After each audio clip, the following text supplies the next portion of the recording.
Voilà, bienvenue pour cet après-midi consacré aux redressements fiscaux.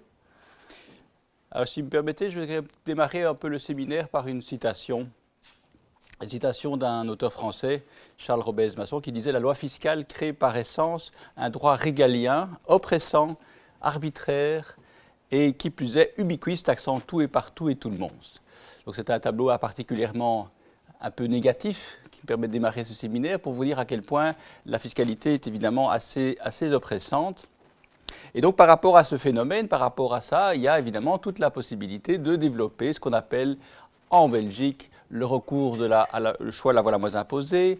En France, on évoque la phrase de habileté fiscale ou bien d'ingénierie fiscale. En Angleterre, on parle de tax planning. Bref, on a un besoin quelque part de légitime défense fiscale qui consiste à lutter contre cette taxation oppressante. Et donc le propos de ce séminaire est de vous présenter une trentaine, un peu moins, 29 je crois, redressements qui font partie des grands classiques de l'administration fiscale, qui sont évidemment tous bien ciblés, pour lesquels il y a un peu de jurisprudence à exposer, la position évidemment de l'administration, et voir éventuellement de temps à autre quels conseils, quelles solutions proposer pour éviter de tomber dans la taxation.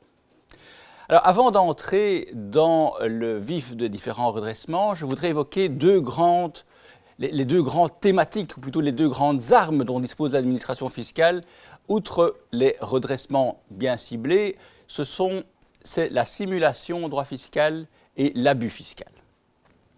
La simulation en droit fiscal, c'est déjà très ancien. C'est une notion qui est bien connue de tous les fiscalistes, puisqu'en fait, la simulation, c'est quelque part présenter à un tiers, et en l'occurrence, ce tiers, c'est l'administration fiscale, présenter un acte apparent, alors qu'en réalité, on fait le contraire, on fait un acte réel qui n'est pas l'acte apparent, qui est l'acte dissimulé.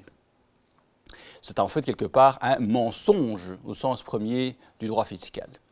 Alors, la simulation en droit fiscal existe sous différentes facettes. Vous pouvez éventuellement faire une simulation sur le prix, de telle sorte que vous dissimulez, par exemple, pour réduire les droits d'enregistrement, vous dissimulez une partie du prix, sachant qu'évidemment, vous aurez de la sorte moins de droits d'enregistrement à régler. Vous pouvez faire une simulation aussi sur le contrat, c'est-à-dire que vous qualifiez, par exemple, vous imaginez une facturation fictive pour des prestations imaginaires qui sont payées à un pays qui se trouve, par exemple, dans un paradis fiscal. La simulation, le contrat existe, mais la réalité des prestations n'existe pas. On va le voir au travers d'exemples, notamment en matière de management fees, qui est évidemment un des grands classiques de redressement fiscaux.